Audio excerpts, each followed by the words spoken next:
ఢిల్లీలో air pollution, air quality ఎంత దారుణంగా ఉంటుందో మనందరికీ తెలిసిన విషయం. ఈ ఎయిర్ పొల్యూషన్ కి సగం కారణం వెహికల్స్ నుంచి వస్తున్న పొగే అని చెప్పి centre for science and environment last year 2024 ఒక నివేదిక ఇచ్చింది. ప్రభుత్వం కూడా రకరకాల చర్యలు చేపట్టింది. మీకు గుర్తుండే ఉండాలి, సరీ బేసి విధానంలో వెహికల్స్ ని రోడ్ మీదకి అనుమతించున్నారు. కానీ ఈ రోజు నుంచి మరింత స్ట్రిక్ట్ గా అమలు చేస్తున్న మరొక కండిషన్ వచ్చింది. అదేంటి అంటే కాలం చెల్లిన వెహికల్స్ కి నో ఫ్యూయల్.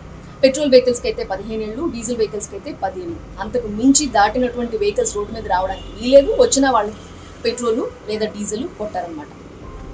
మరొక కీలక నిర్ణయం కూడా తీసుకుంది.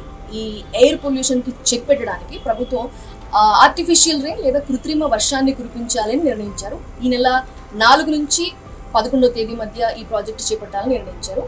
అది ఏంటి అంటే ఆర్టిఫిషియల్ రెయిన్. ఇది ఎలాగ సాధ్యం అవుతుందంటే silver iodide and potassium iodide ఈ రసాయన పదార్థాలని గాల్లోకి హెలికాప్టర్స్ లేదా ఏరోప్లేన్స్ ద్వారా వదులుతారు. గాల్లో ఉన్నటువంటి తేమని లేదా ఆవిరిని ఇదేం చేస్తుంది, నీటి బిందువులుగా మారుస్తుంది. ఆ నీటి బిందువులే వర్షంగా కురుస్తాయి. దీన్నే కృత్రిమ వర్షం లేదంటే ఆర్టిఫిషియల్ రెయిన్ అంటారు, క్లౌడ్ సీడింగ్ అని కూడా అంటారు. మొత్తం ఈ ప్రొసీజర్ అంతా ఐఐటి కాన్పూర్ పర్యవేక్షణలో జరుగుతోంది.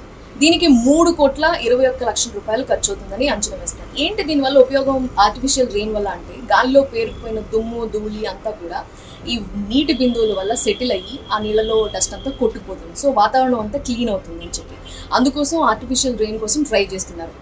అండ్ మనం చూస్తున్నాం ఏపీ, తెలంగాణ, ఉత్తరప్రదేశ్ అండ్ నార్త్లో చాలా రాష్ట్రాల్లో కూడా వర్షాలు భారీగా కురుస్తున్నాయి. నైరుతి ఋతుపవనాలు దేశమంతా కూడా విస్తరిస్తున్నాయి. ఢిల్లీకి కూడా కృత్రిమ వర్షం కాకుండా సహజమైన వర్షమే కురవాలని ఆశిద్దాం. లెట్స్ సీ ఏం జరుగుతుంది అని.